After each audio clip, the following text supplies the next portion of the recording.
Hello mga ka-J-Vlog! Welcome ulit sa panibagong video at sa video na to medyo kakaiba po ang ating i-unbox dito sa ating YouTube channel. Dahil mag-unbox tayo ng isang steam brush mula sa Konka. So tara mga ka-J-Vlog, check natin!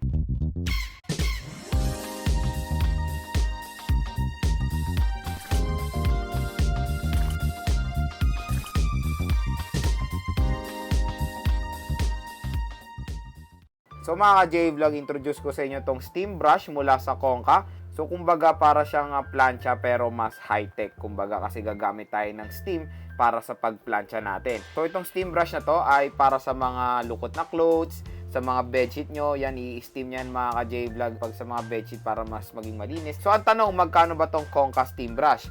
So, ang official price nito mga ka-J-Vlog is 2,999 pesos or almost 3,000 pesos. Pero, ito ang maganda dito dahil makukuha nyo pa to ng mas mura. Dahil sale po to ngayon, makukuha nyo na lang siya sa halagang 1,139 pesos. At kung interesado po kayo dito sa napaka-cool na steam brush mula sa Konka, ilalagay ko po yung link sa description kung saan shop ko po siya nabili. So, yung shop na yan sa Shopee mga ka-J-Vlog ay trusted naman at meron pa silang mga gandang products na mo-offer para sa inyo. Kaya i-check nyo na yan. At ilalagay ko po lahat ng links sa description box. Color Army Blue ang ating i-unbox for today. Okay, open na natin siya. So, ano bang meron dito?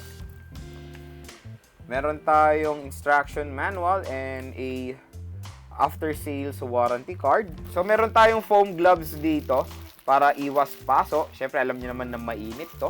So, magandang nag-include sila dito out of the box. So, ito yung steamer natin. At nakakabit na yung wire. So, hindi siya detachable. Nakakabit na siya mismo. So, tingnan muna natin yung content ng box, kung ano pang meron dito. So, meron tayong brush, ayan, para sa bedsheet nyo, para sa bedsheet nyo, ayan, para maging mas malinis siya. Gaganyan nyo, tapos may lalabas na steam dyan, diba? Meron tayong measuring cup, kasi alam nyo naman na steam to, kaya kailangan natin ng tubig, at meron tayong mga sukat dyan, para hindi naman tayo mahirapan. At meron siyang muso dito, or yung beaker, para hindi tumapon yung tubig pag sasalin nyo. At ito ang maganda dito mga ka-J-Vlog, meron siyang kasamang cover dun sa ating steam brush para after natin gamitin, mas organize yung ating steam brush at well protected siya, kumbaga. Manipis lang naman pero all goods na may kasama, diba? Tapos meron tayong drawstring dyan. So ito na ang ating steam brush, naka-plastic pa. Yun, no? Uy, wow, ang ganda ng design, no? Parang lamp lang.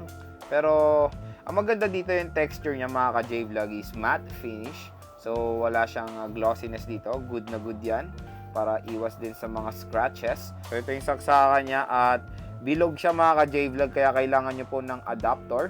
Okay, explore natin tong steam brush. So kung makikita nyo, nandito yung kanyang switch. At slide natin. Ayan, magiging trigger na siya. Para siyang barrel. Diba? Ang maganda dito, may lock siya. At madali lang siyang i-lock at i-unlock. Naka-lock, naka-unlock. So, para ka lang bumabaril. Bam, bam, bam, bam. Ganun. So, ito nga yung kanyang power cord. Medyo mahaba naman siya. At meron tayong velcro dyan para mas organize yung ating wire. Tapos, ito mga ka-J-Vlog, mamaya makikita nyo naman yan. Pero ito yung indicator light niya. Tapos, ito yung kanyang steam panel at naka-plastic pa siya. So, naka-cover pa siya. At pwede natin ikabit dyan yung brush na pinakita ko sa inyo kanina. So, ayan, di ba? Meron na tayong brush para pagpa-planchahin nyo rin, ay scrub yung clothes nyo. Okay. Tapos, ito yung kanyang water tank.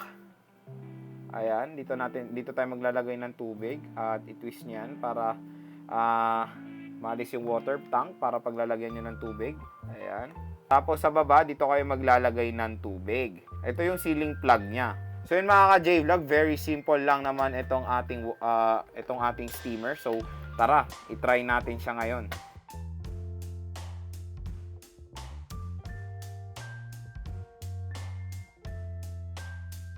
So ayan, nalagyan na natin ng tubig yung ating steamer. Tara, magbaril-baril na tayo. So ayan, nasaksak ko na siya at meron tayong light indicator dyan. Ayan, color red. Naramdaman ko na yung vibration. Ayan, may steam na. Uy, nice.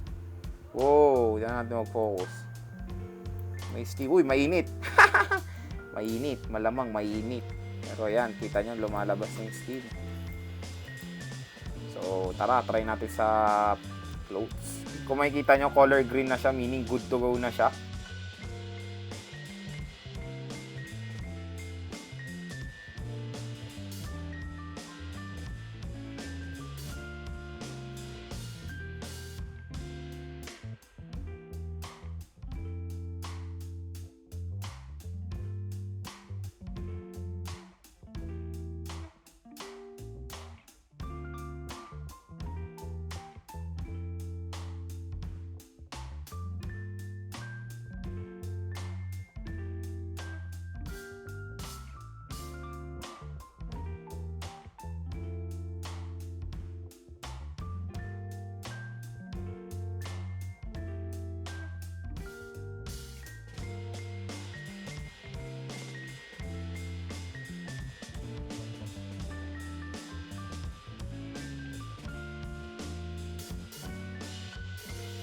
So mga ka-J-Vlog, napakalaking tulong na itong steamer na to sa atin, lalo na sa mga nagbi-business ng clothes dyan. Ayan, para hindi lukot yung mga tinitinda nyong clothes, okay gamitin itong steamer na to.